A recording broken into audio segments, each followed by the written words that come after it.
For the first time, we know exactly how and who illegally spied on Julian Assange's every word and movement within the Ecuadorian embassy when he was stuck there as a political prisoner. We also know about other plans to possibly kidnap or poison him.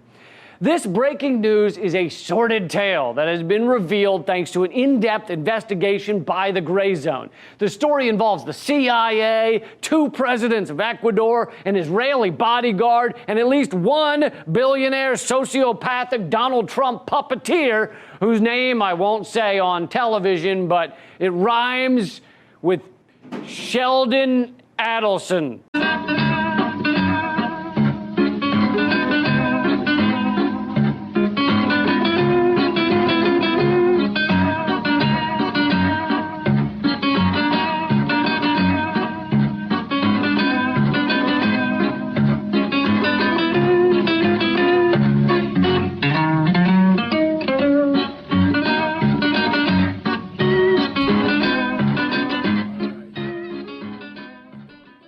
That was, of course, Anton Karas. I keep telling you that as if you don't know.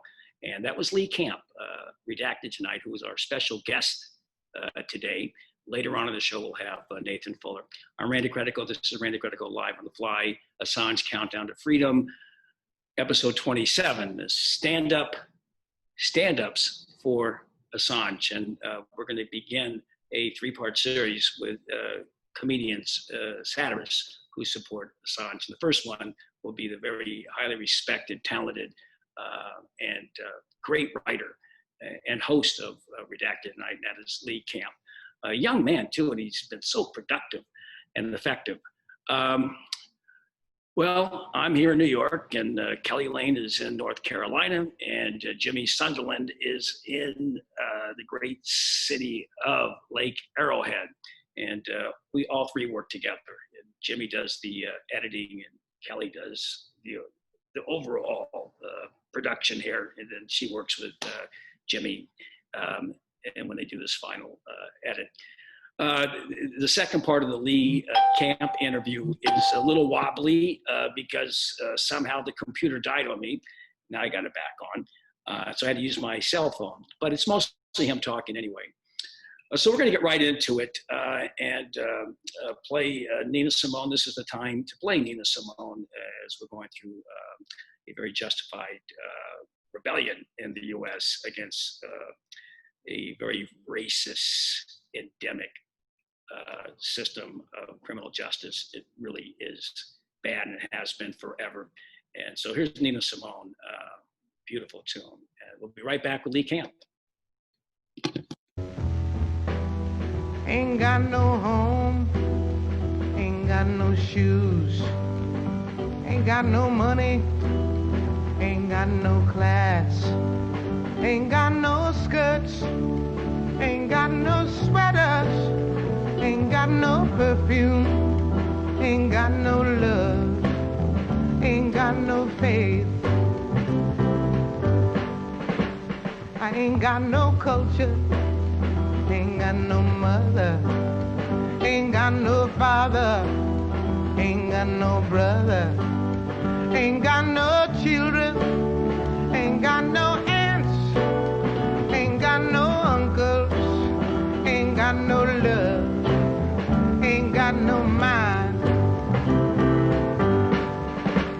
I ain't got no country, ain't got no schooling, ain't got no friends, ain't got no nothing, ain't got no water, ain't got no air, ain't got no smoke, ain't got no ticket, ain't got no water, ain't got no love, ain't got no faith, ain't got no God, ain't got no wine, ain't got no money.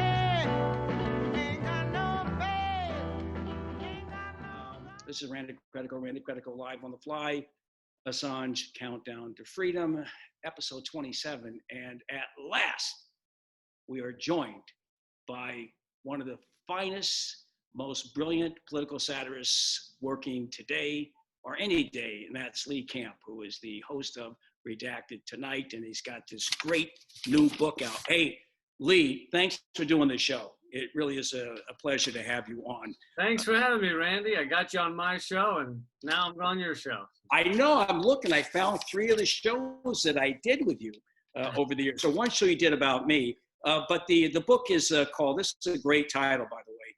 It's Bullet Point Punchlines. And you had your opening just before the COVID, played. Yeah. And I was going to go to that. I'm glad I didn't, because maybe I would have caught the virus on the subway. But my friend Steve Brown went over that Strand Books, one of the last of the great bookstores in the city. Are you a New Yorker, Lee? I was there for 12 years, so I kind of consider myself a New Yorker. Yeah. Yeah. Well, we met at Occupy Wall Street, right? We met at Occupy. We met again at, you were campaigning on the streets of Brooklyn one day. I chatted with you. We met a bunch of times. I remember over there just off of Wall Street, there was some rally happening, and there you were walking around. So that was the first time that I met you. And, I'm looking at, I don't want to go there first, but your comedy special, which is online at leecamp.com. Is that your website? Yep. All right. leecamp.com. And I just want to go back to that moment on Wall Street and Occupy, because you've been at this for a long time. You've been after the banks. Let me just play a quick clip of this from your comedy special, which is online. You can get, it's an hour and 4 minutes long. It's brilliant. And let me just play this quick clip. In one sentence, we have the big lies in this society and the small lies. Another big lie that fucking changes the course of our country all the time is Wall Street, the stock market. The stock market is a Ponzi scheme, all right? It is. Because think about it. Initially, the stocks were you'd pay into a company, you'd own a bit of a company, and you'd get part of the profits. You'd get the dividends. That almost never happens anymore. People don't get paid with dividends. Almost all stocks and all the money in the stock market has to do with you getting some other idiot to buy the stock for more, which is the dictionary definition of a Ponzi scheme. It is. And if you're the last one holding that stock, you're just standing there with your dick in your hand, aren't you? That's how it works. Although I don't know why that expression means you're doing nothing. Like, I don't. So there you were talking about bankers way back then in Wall Street. And here we are, and there seems to be another scam going on. What is your take on the current economic crisis that's happening? And Wall Street is doing great. Oh my God! It is definitely deja vu all over again. We saw this before, and we're seeing it again. It's the shock doctrine all over again. It is using a crisis, abusing a crisis to basically just give trillions, literally trillions of dollars to the big banks and Wall Street and the biggest corporations in America. 4.3 something trillion dollars is what they can leverage with this latest coronavirus bailout. And meanwhile, the average American gets their little measly $1,200 check. So apparently we're supposed to save ourselves with breadcrumbs while the ruling elite just are awash in floods of endless money. It is an unbelievable amount of money. Unbelievable. So what I'm not an economist. What you see this 27,000, it went from 18 to 27,000, and the earnings reports are not good. How on earth did it get to 27,000? Are you talking about unemployed? Dow Jones. No, Dow Jones. Oh, the Dow Jones going back up. Yeah. Well, because of the bailout, because they've been handed all this cash with very little oversight. The idea that they have a little panel of 5 people that are going to supposedly oversee fraud with trillions of dollars. It's laughable. They know it can't be done, and it can't be done by design. They don't want anyone to expose the fraud. And in fact, back with the TARP funds, with the initial bailout in 2008, the panel that was supposed to oversee that crap came forward and said, we found fraud, we found problems, we found illegitimate, stealing of this money. And nothing changed. It didn't stop them. It didn't. They know how to exploit this system. And the Wall Street, to judge, you're talking about the stock market going, back up or whatever. It's judging. Look, corporations are incredibly happy when workers are effectively exploited, when we are struggling and can't stand up for ourselves. And that's where workers are right now. So the stock market is like, hey, that's all good. Judging the health of a society based on the stock market is like judging the health of a dying man based on the leeches on his skin. If you look at the leeches and go, well, the leeches look really healthy, so he's going to be fine, then you're an idiot. That's a very good analogy. I mean, we don't hear this kind of analysis on mainstream TV, mainstream news, CNBC, MSNBC, CNN, Fox. No one talks like this, but they can at where you're working right now. You get some of the best programming at RT, and you have to go online to find it. I can't get it on cable. And like I've had two of my last 6 shows were with RT hosts, and they're great shows. Going Underground with Afshin Ratanzi and George Galloway last week. Galloway is just fantastic. We're going to play a clip of you talking to him, not right now, when we get into Assange. I want to get back to why have they restricted the availability of RT? I mean, it's just outrageous. Well, I think it's quite obvious that you bring the truth like this, and Chris Hedges is on there, Jesse Ventura. You bring that kind of truth, and it's very upsetting to a feeble empire, to an empire that is on the brink of a collapse because it is treating the average American like just cannon fodder, just fodder to the machine. To keep it running. So it's very tenuous. It's like the end of a Jenga game, the tower is teetering, and little kernels of truth can cause a lot of trouble, can really wake people up to the reality in which they live. And we're seeing that right now with the Black Lives Matter protests and people's newfound understanding of policing, even though policing has been a racist con game for the ruling elite for generations. But that little truth is starting to get out. People are starting to wake up. And so therefore, they have to take a network like RT, and there's some other examples, Chinese media, et cetera, and they can't handle it. They can't handle people learning these things. So it's been pulled from most cable networks. I think it's still on DirecTV. But yeah, most people are getting it on YouTube. And luckily, we live in an information age where they can't bar everything. But I, and I'm sure you, have dealt with endless suppression and censorship on Facebook and Twitter. And these ideas, the simple truth is very dangerous. Certainly is. It's Redacted Tonight. You can see that. Go to DirecTV. I have a friend that can watch it on DirecTV. I don't have that, all right? Yeah. I'm watching Fios, and they don't allow you to see it. But I just go online and watch a lot of your programming, and George's programming, and Chris Hedges. And Assange used to have a show on RT. Yes, he did. Yes, he was very, in fact, he interviewed Correa.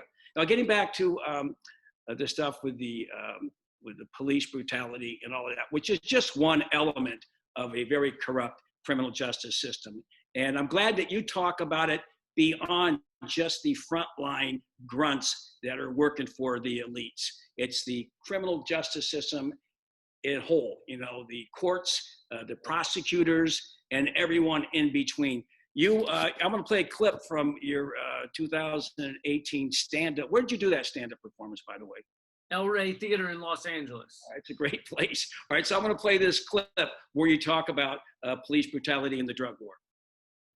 And the fact that we have so many police and have a militarized police system is why we have become the shining star of a prison state in this world. We have 5% of the world's population and 25% of the world's prisoners. We fucking lock up everybody, and it's out of control. And our police force is designed mainly to do 2 things. One is protect the property of the rich and perpetrate the illegal drug war that was designed from the beginning to upend communities of color and activist communities. Those were the 2 things. From the beginning, it was designed like that. And it doesn't, the drug war doesn't make any sense on its face. Like, how do you decide which drug is highly illegal and which one is just a little illegal and which one's just totally legal? And who the fuck made that decision? Like, a pharmacist is just a drug dealer in a lab coat. That's all he is.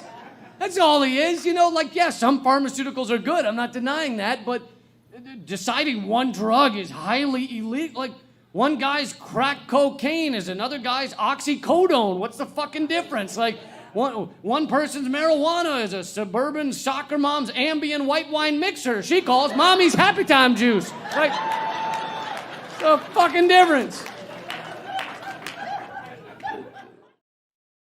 All right, so that was pretty enlightened. I mean, most people that talk about this subject limit it to the police. Is that where we are right now? Are we seeing too much of that, just focusing on the police rather than the criminal justice system in general?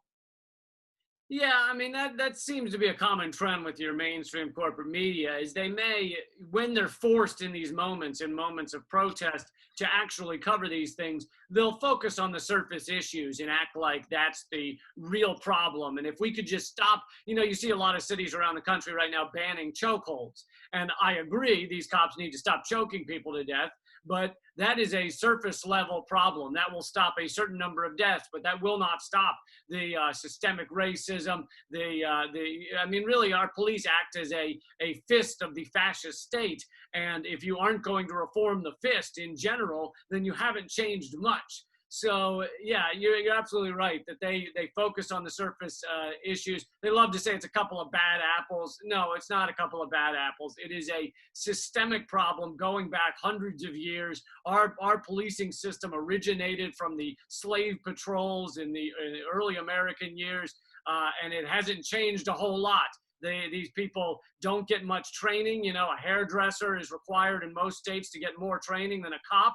And what training they do get is not focused on things like de-escalation or dealing with the mentally ill, which, you know, estimates are that over 50% of those that cops kill are mentally unstable or mentally having severe difficulties. Severe mental illness is over 25% of those cops kill.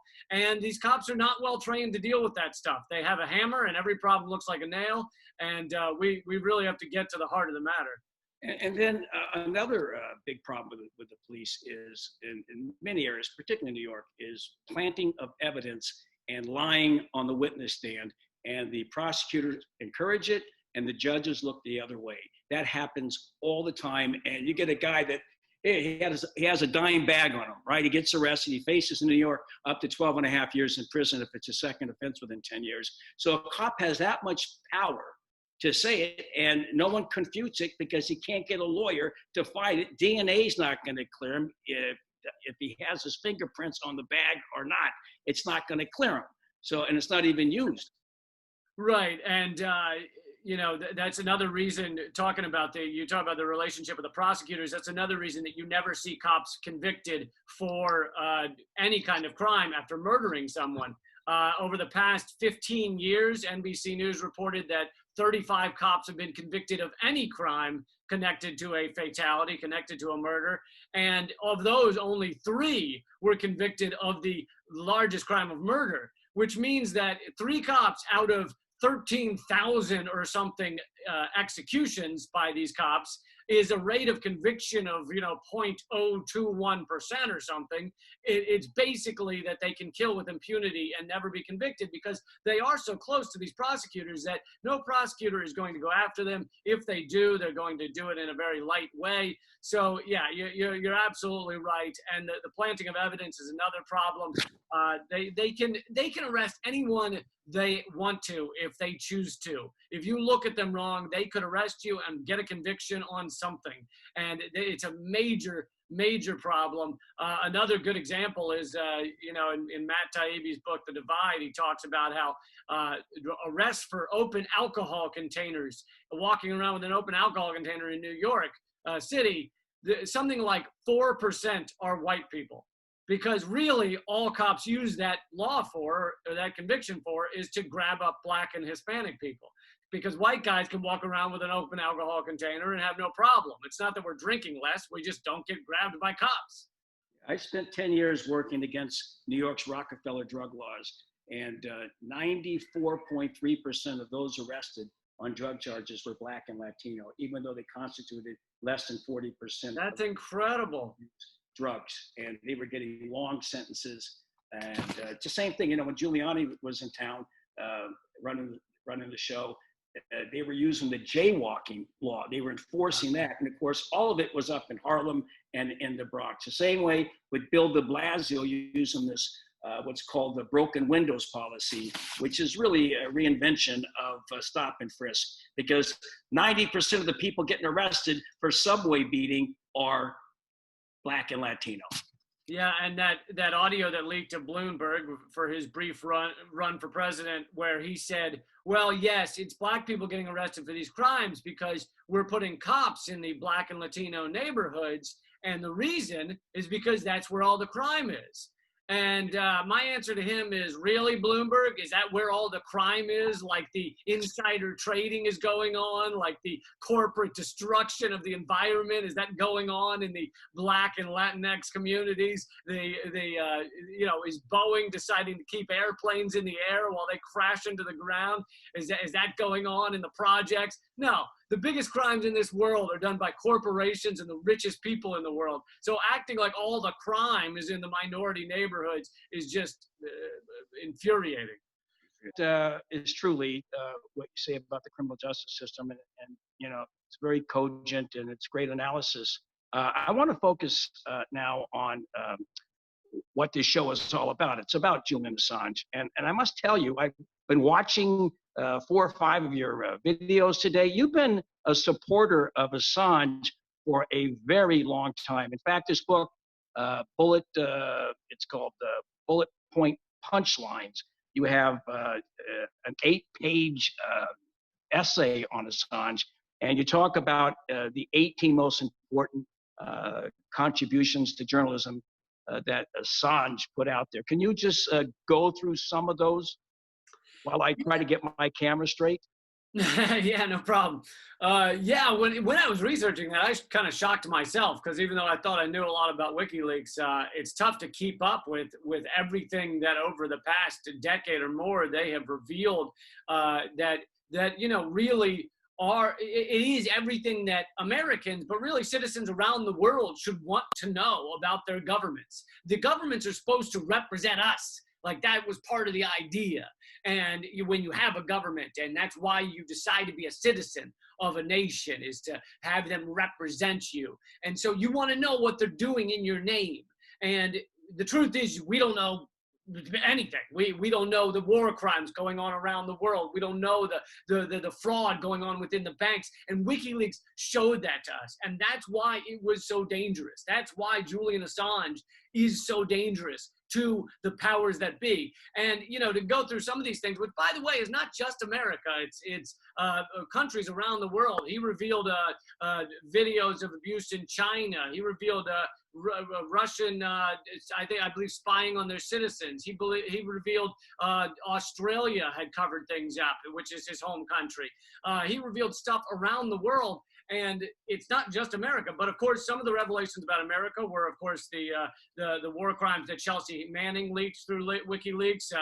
The collateral murder video is probably the most famous. The Afghanistan war logs, war crimes throughout Afghanistan, Deutsche Bank crimes, the Bilderberg meeting groups and minutes. What goes on in those Bilderberg groups, which are the richest people in the world getting together and deciding how they'd like to run things. The list goes on and on, the Bibles of Scientology, or whatever they call them. So he really was just standing for transparency, that people had a right to know these things that impact their lives incredibly powerfully. And I think we absolutely do. And if there's one fact I want people to know about Julian Assange and WikiLeaks, and most people don't know this because they bought into the propaganda of corporate media, but it's that WikiLeaks has never, ever, not once, had to retract something. They've never gotten anything wrong. Everything they've put out has been true and accurate and flawless. And then you compare that to CNN or MSNBC or the New York Times, and they can't go 30 seconds without printing something that's provably false. So honestly, he is one of the most efficient and best publishers that has ever lived, and instead we've locked him up. We have nearly literally shot the messenger. Well, that's true about the New York Times as well, because they even wrote something about you, and they had to retract two of the assertions. So they couldn't get it right for 30 seconds, I think. And yet, as you point out, Assange has never once, nor WikiLeaks, ever published anything that they had to retract, not once, or apologize for. They've never been sued for libel, but you have this prosecution. And what is your analysis why there's not enough support for him in the U.S. amongst liberals? I mean, I know, but some people don't know. Amongst liberals and progressives and Democrats, because they should be supporting him. They should be, especially the media, circling the wagons around Assange rather than circling the firing squads. Am I right? Oh, yeah, absolutely. Well, among the liberals that are not the elite, your average American liberal, I think that they've bought into the propaganda from, NPR or MSNBC or CNN or Fox News, and they just don't know. They just don't understand the reality behind Assange's situation. But then with the Democratic elite, the Democratic establishment and the corporate media, you've seen like some sheepish changes of heart, realizing, oh, this is a little scary that they're trying to indict a journalist, a publisher with espionage charges. But they don't cover it much. Even Rachel Maddow, Mrs. Despising Assange, despising WikiLeaks, Mrs.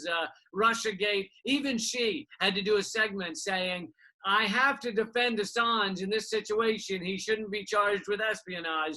And it's sheepish and it's pathetic and it's cowardly. And if they had a strong bone in their body, they would stand up for a fellow journalist, a fellow publisher, because he is the beginning of the end for any kind of journalism. I mean, if the United States can lock someone away for eternity who's not even an American citizen and doesn't even operate from America, and we want to lock him in a cell for eternity because he published the truth about America, if we get to that point, which we're on the cusp of, it's a scary road ahead. Well, in the book, Bullet Point Punchlines, there is, like I said, a very, very well-written analysis of what he has contributed, he and WikiLeaks, and people should get that book. How do people get that book, by the way? The quickest way is just leecampbook.com. It'll send you straight to the publisher, which, won't give any money to Amazon or anything. Small indie publisher, PM Press. And so leecamp.com or leecampbook.com. You cover so many different subjects here. I'm looking at this. There's like 90 subjects that you cover. You cover Wall Street. You cover, corporations. You cover Pentagon fraud, wasteful spending, wars. I mean, all the way through. I think there wasn't one subject that you left out that I'm interested in. And so people who listen to this show or watch this show, I recommend that you go to Lee Camp. What is it, leecamp.com? Books? Okay, just go to the book there. All right, and get that book. And you won't be helping out Amazon. And by the way, what is your take on Amazon? Well, I don't have any problem with somebody selling something online if that's what Amazon really is. But in fact, there's a reason Bezos has become the richest human being in the world. And it's because he realized at a pretty early stage that if he's going to compete with other sellers, you can't make trucks go faster on the highway because there's speed limits. But you know what you can make go faster? Human beings, until they collapse into a heap. And people have died on Amazon's warehouse floors. And he gives them nothing. He gives them no job security. He fires them if they complain. And granted, it's not all him, but he's the one overseeing it all. And so it really is just a race to the bottom. It is a business that has found out how to exploit people the most, which Walmart was the winner in that category before Amazon. And they exploit people to really the nth degree. And because workers are so beaten down, because unions have been gutted in this country, people will take those jobs. And, I don't fault the people for working at those jobs because they're just trying to feed their kids. But it really is just a true exploitation of the human beings of this country. We're talking to Lee Camp, the great political satirist Lee Camp, author and the host of Redacted Tonight on RT.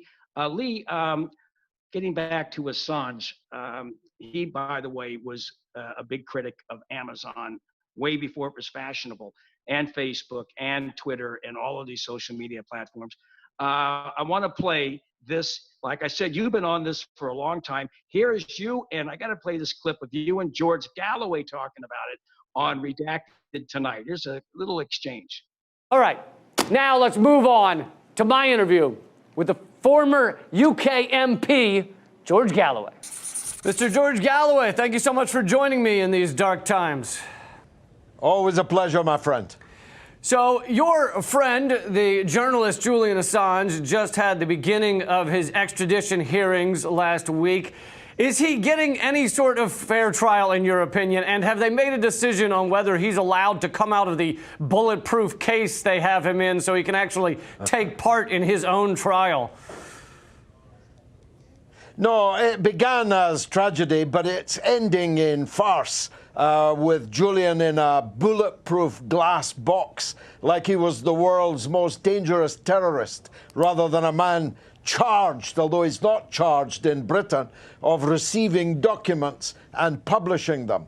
Moreover, he can't hear a word of what's going on inside the glass box because neither of the two counsel are particularly good at speaking into a microphone, and therefore he is quite adrift in what is in fact a terrorism court.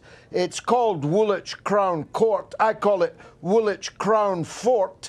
It is attached by tunnel to Britain's Guantanamo Bay, Belmarsh Prison, where Julian rubs shoulders when he's allowed out of his cell with some of the worst criminals, mass murderers, terrorists, and so on. It's all designed, it's a physical manifestation of guilty until proven innocent. And the whole thing, if you like, became utterly farcical when, having not heard anything that went on, Julian's lawyers gave him a file of papers to read overnight so that he could know what was going to happen the next day, and the prison authorities confiscated the papers, not allowing him to read them. And when Julian's counsel complained about all this and the fact that Assange was twice strip-searched and anally, cavitally inspected, twice handcuffed 5 times on his way to and from court, the judge said that she had no jurisdiction over the prison service, had no jurisdiction over her own courtroom. It is utterly ridiculous. As I say, if it wasn't so tragic, it would be laughable. All right, so you two, man, what a pair. Tell me what your relationship with George Galloway. You do his show a lot. He's really like quite an interesting character. Oh, he's wonderful. He was MP. He was in Parliament for 30 years, and then they basically had to get rid of him because he was against the Iraq War, which wasn't really allowed then. And George is hilarious and yet poignant at the same time. And he said we should tour together, which I think would be hilarious if we ever made it work. But what wonderful human being. Well, he said that. I saw a tweet of his that he wants to tour with you. You guys would sell out everywhere. It would be quite a tandem. So you should consider that. Go to the UK, go there around September. If they open up in September, I don't know what's going to happen with the Assange trial. But I was at the last one. And as you and George just talked about, the last trial, the last hearing, I was there for 4 days. And it was a travesty. It was the most disgusting spectacle I had ever seen, as George just laid out. I'm going to go back there. Hopefully I can get in. Let me play this, by the way. I want to play another clip of you because this is really interesting. 2018, I was in D.C. I went to the White House Correspondents' Dinner. And there I was. You went to some of it, Randy. I went to the cocktail party. I was drinking back then. I went to the cocktail party and hung out with, I talked to Adam Schiff. I talked to Nancy Pelosi, trying to get them this, something nice about Assange. And it wasn't working out. Jeff Weaver was the only guy who I really got along with. And that guy, John Kasich, who uses the word look the same way Reagan uses the word well. I told him that, stop using the word look. But anyway, I felt dirty in that. I sat at the CNN table next to this creep by the name of Chris Lizza, and I think he fingered me that I was at the wrong table. And I started yelling at the stage, why are we not supporting Julian Assange? The next thing, I was dragged out, and there wasn't a word in any mainstream media outlets, but there was on Redacted Tonight. We're going to play maybe all of that clip because it was so good. You really came to my defense. You did me a solid. This is Lee Camp, Redacted Tonight, way back in April of 2018. Randy Credico was invited to the White House Correspondents' Dinner. He was there in his tux. He looked good, acting all professional. He said that, he was in that room packed full of every media personality, every person you can imagine, a lot of politicians, the secretary of, the press secretary, she was there. They're all there, right? And he decided, sitting there, that he couldn't just sit quietly while Assange remains imprisoned in London. A journalist remains imprisoned in London. So Randy got up and voiced his complaint loudly. He stood up and he advocated for Assange. He didn't sit quietly. He didn't behave the way the corporate empire expects you to behave. He couldn't sit there while that same corporate empire destroys a human being, a journalist, keeping him in solitary confinement. And the way Credico described it, he said, something to the effect of, there's not the exact words, but this is insane. We all sit here, and the greatest journalist out of all of us is imprisoned. Anyway, and no one's mentioning it. So no one joined him, obviously. These people, they're in the corporate elite, the corporate media elite, the fucking empire. They're there for a reason. They've gotten that job for a reason. Not one of those sad sacks of spineless assholes joined him. And pretty soon, two people came, grabbed him by the arms, and dragged him out of the building. Then cops got involved. He said he faked a heart attack because he thought they were going to break his shoulders, yanking his arms behind his back. At one point, he tried to get back in, and they handcuffed him, and they booted him out of the White House Correspondents' Dinner, threw him onto the sidewalk for advocating for a persecuted journalist at the journalist fucking prom thing they do. And here's the most important part of this story. While you hear a million articles this week, right? All this week has been wall-to-wall segments about Michelle Wolf's comments as she performed at that same event at the press corps dinner, and how naughty they were, right? How naughty she was. And she did a good job of critiquing our media to a certain degree, at a certain depth. Can't go beyond a certain depth and be invited to one of those things. But, however, there has been no corporate media coverage of the comedian who was kicked out and nearly arrested for advocating for a journalist. That's how pathetic our media is, how pathetic our government is. WikiLeaks has not just shown us how corrupt our government is, it also has shown us how complicit and corrupt our spineless corporate media is. And that's why they can talk about Michelle Wolf, some act upset, some say good for her, whatever, they can have that discussion. That discussion is had on those networks.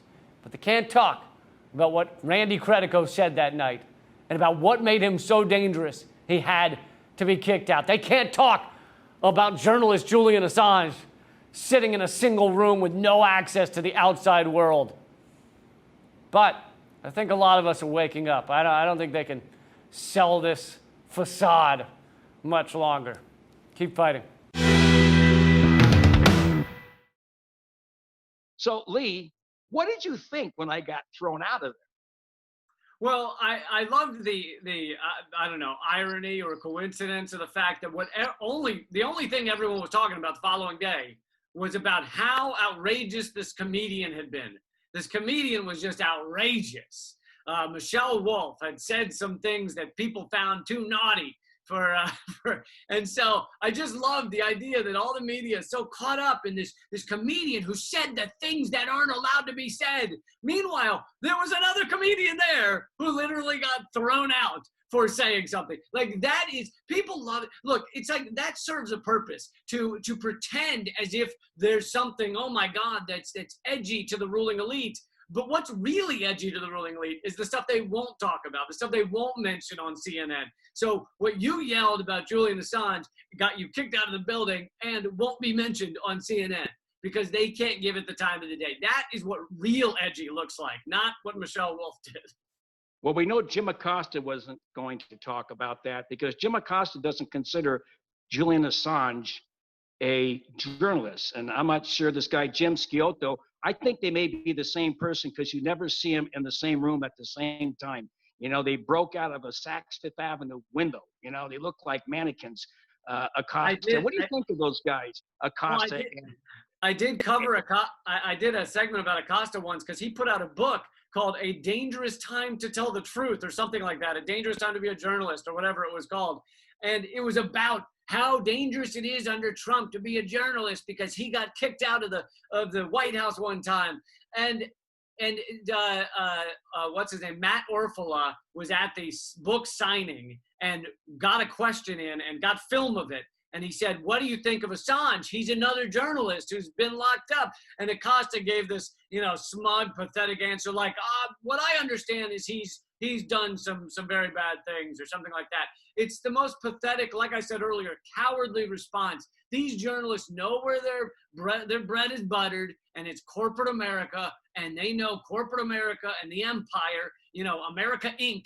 is not okay with supporting Julian Assange. So they all just bow down to what they're told about how to stand on Assange. And anyway, his answer, which I covered, is that it's just pathetic.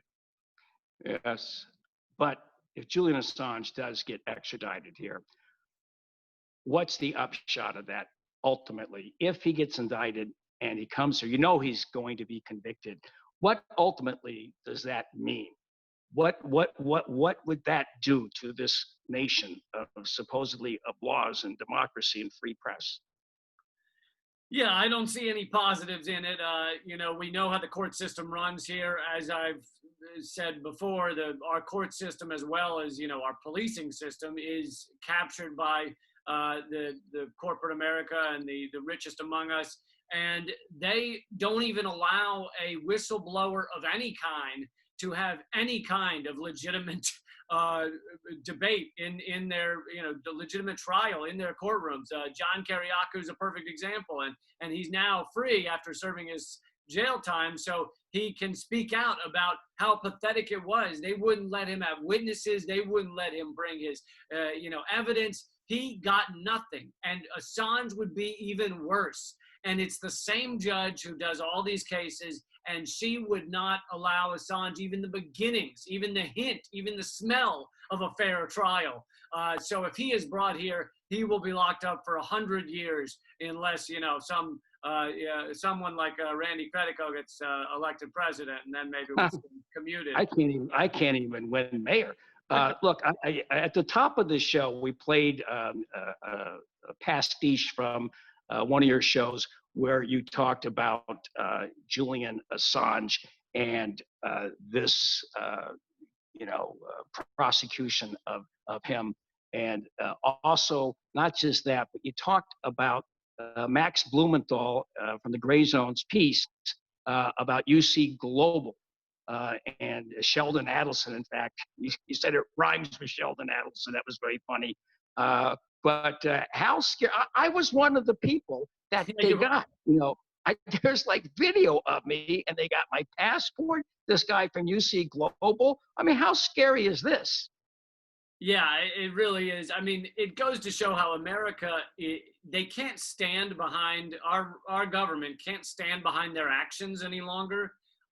So they do it through these outside sources. They outsource it to mercenaries and private spy agencies. So really, this was a Pompeo, Trump, Adelson project that used a company, a small company before this called UC Global, to spy on everyone, including you, that ever entered or got near Assange inside that Ecuadorian embassy. They took your phones, your passports, all that stuff in order to hack your phones. And they were just looking for anything to try and get him, into prison outside of that embassy. They even apparently, as Blumenthal reveals, had discussed ways to poison him or ways to kidnap him. So it's incredibly illegal stuff.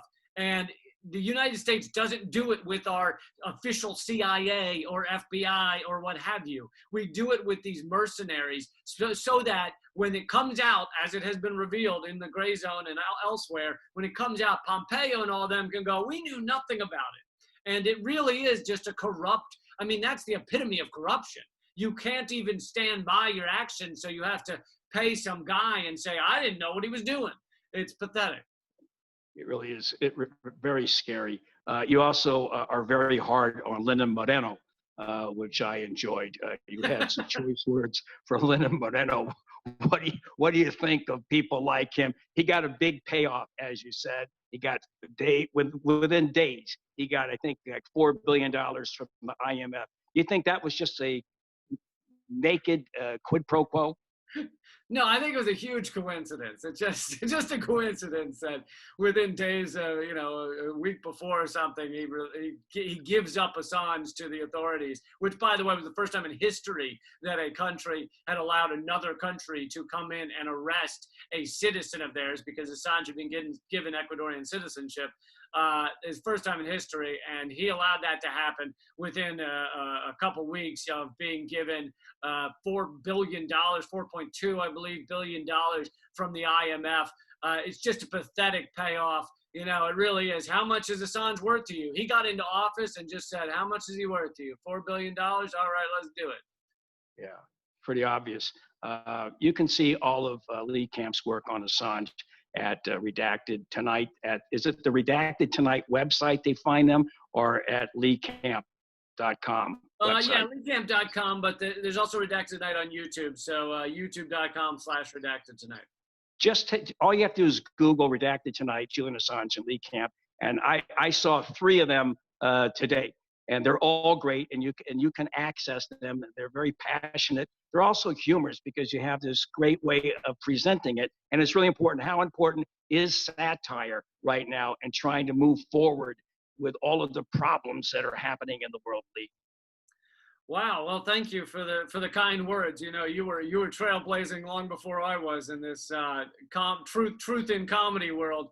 But yeah, it is incredibly important and powerful. I think it serves 2 purposes. One, it allows people to listen to you longer, even if they disagree with you. They're willing to enjoy themselves and laugh a little. And if they think, this guy's funny, then they might sit around a few extra minutes. And I find that's true. I'll have people email me and say, at first I very much disagree with you, but I found you funny, so I kept listening. And so to me, it's that, unfortunately or fortunately, you have to give a little applesauce with the medicine so that people are willing to watch. But perhaps more importantly, I think the laughter gives people an outlet, of some degree when listening to the horrors of what's going on in our world. I know I need it. I need some laughter in my life, or it'd just be too traumatizing, to see innocent people locked up like Julian Assange for years at a time. But the laughs are always at the expense of the powerful in my comedy, and I try and keep it that way. Lee Camp from Redacted Tonight. His book, Bullet Point Punchlines, you can get at his website, leecamp.com. And you can how many days a week can we get you live on Redacted Tonight, since I don't have direct TV, but people who do have it? Well, they can get it close to live on YouTube as well. So okay. It's two episodes a week. One's an interview show, which you've been on, and one is the other show that is not interviews, but is kind of closer akin to the Daily Show spinoff, kind of, except as the Herald said, with sharper teeth. And then I also do a lot of web exclusive stuff. That's all at leecamp.com and YouTube/Redacted Tonight. You're a very busy man. I don't know how you do it when we're kind of still in the lockdown mode. The last time before this, we were talking about doing some kind of benefit for Julian Assange. Yeah. You know, comedians for Assange, stand-ups for Assange, stand up for Assange. And, you know, you're busy. Are you going to go back on the road soon? I don't know how that's going to work. I mean, I'd love to. I love performing live. That's the world I came from for 20 years. But I don't know how it's going to work because, well, one is whether places open, but then on step two is, do people want to buy tickets to actually be near other people? You know, I hope so. I'm used to it. If I were to do it, you know, 6 people could get in. I'm used to working small crowds over a 50-year career, 45 career in comedy. All right, Lee, we're going to end it at that. Any last words on Julian Assange before we get to our ending here? Well, if he were ever to get to watch this, I hope you stay strong, Julian, and just know we're all cheering for you. And the amount of impact that one man had is truly incredible. You know, the impacts are still rippling, still spinning off between Occupy, and I don't even think you'd have Bernie Sanders without the truth that was created, the room for truth that was created with WikiLeaks is really, really massive. Well, thank you. And thank you for all the great work that you've done and you continue to do and will continue to do. I know you're a committed individual with great principles and a lot of integrity, and we need more people like you, particularly with a sense of humor. All right, Lee, we're going to go out here with a Johnny Cash, since we've been talking about prisons. We're going to go out with Johnny Cash live at San Quentin, and we'll talk to you soon, Lee. Thanks a lot, buddy. Thank you, Randy.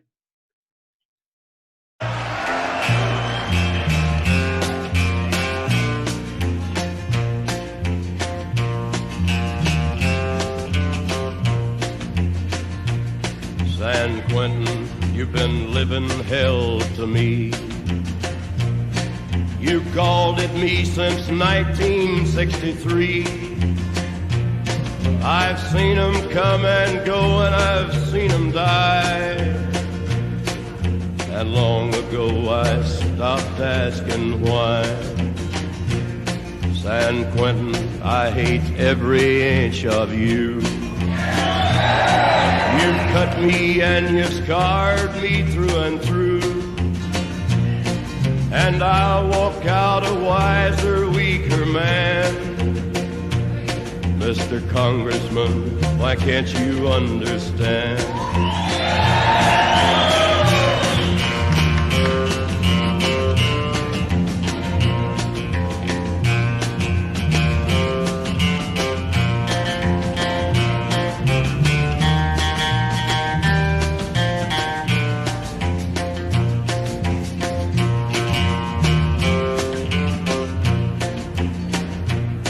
San Quentin, what good do you think you do? Do you think that I'll be different when you're through? You bend my heart and mind and you warp my soul. Your stone walls turn my blood a little cold. San Quentin, may you rot and burn in hell. May your walls fall and may I live to tell. May all the world forget you ever stood. And the whole world will regret you did no good. San Quentin, you've been living hell to me. Okay, that was Johnny Cash live at San Quentin. What a great tune. All right, I'm Randy Credico, live on the fly, Assange Countdown to Freedom. This is episode 27, and we are being joined right now by the executive director of the Courage Foundation, a friend of this show for a long time, and that is Nathan Fuller. Nathan, what's happening down the road here for Julian and for events that you and other groups are involved in? Hey, Randy. So the latest legal update is just that we still have September 7th as the day Assange is set to return to court. We're not sure what hearing, where that hearing will be held, which courtroom, but it's not going to be in Woolwich Crown Court again. So in the meantime, we are still holding online events, these webinars to cover various aspects of the hearing. So check out defend.wikileaks.org and find us on Twitter at CourageFound, where we'll be announcing those. We have one at 1 London time this Saturday, and they're just about every weekend. We have various events covering various aspects of the case. So always come back to defend.wikileaks.org.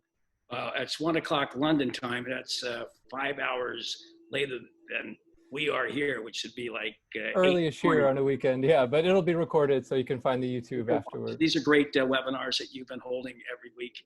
And this one's going to be good. It's going to be Max Blumenthal, is that it? And Deepa Driver and Stefania and others talking about the UC Global scandal. Talking about the embassy surveillance case. Yeah, very important that it gets a lot more attention just because it's such an outrageous infringement of privacy that just hasn't gotten enough news coverage. Well, I tried, I got spied on. I didn't like it. I don't know what I'm going to do about it. I just have to, accept it, until somebody does. I can't get any reporter to talk about it. They all want to talk about Russiagate, but no one wants to talk about this spying. They've been covering me for 2 years with this Roger Stone nonsense, but no one wants to talk about this, which is a huge scandal. Yeah, what do we have to work a Russiagate angle into it just to get any coverage? I don't know. Well, continue the good work. Any last words, Nathan? No, appreciate you bringing attention to the cause. Thanks, Randy. All right, so people, they want to support your organization, defend.wikileaks.com. .org. .org. Okay, defend. I should know that. WikiLeaks.com. I'm not going to reshoot this. Okay, so I'm sorry. Defend.wikileaks.org. And ours is Assange Countdown to Freedom.com. Sometimes I say org accidentally, but it is Assange Countdown to Freedom.com. We certainly could use your support. Go to that website. We'd like to be doing this all the way until the trial resumes in September, folks. So we're on a shoestring budget here. No one's making any bread. We're just trying to cover the bills. Thank you very much, Nathan. Keep up the good work. We're going to go out. This is, once again, we played this a couple of weeks back. This is Billie Holiday, and this is kind of a memorial to all of the victims of police violence. And we'll see you soon. Thank you very much. With what has happened, the last 2 centuries, African Americans gunned down by law enforcement, enslaved, put to work convict leasing, put in jail with the drug war. But in the last week, it's really heated up, and it's got to stop. Southern trees bear strange fruit, blood on the leaves and blood at the root, black bodies swinging in the southern breeze, strange fruit hanging from the poplar trees.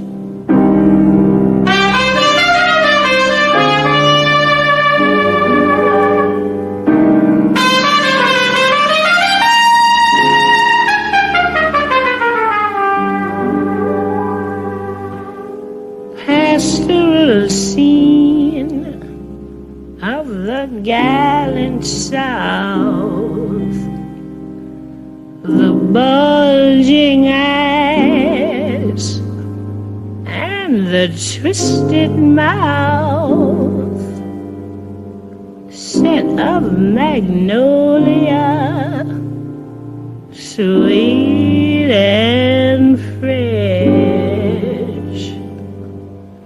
Then the sudden smell of burning flesh.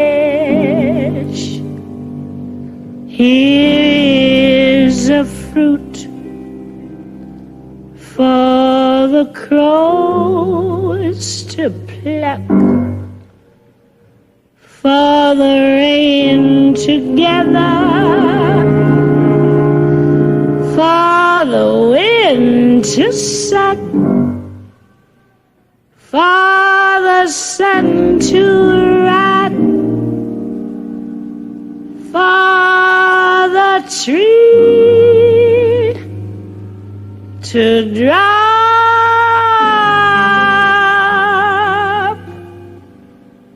Here's a strange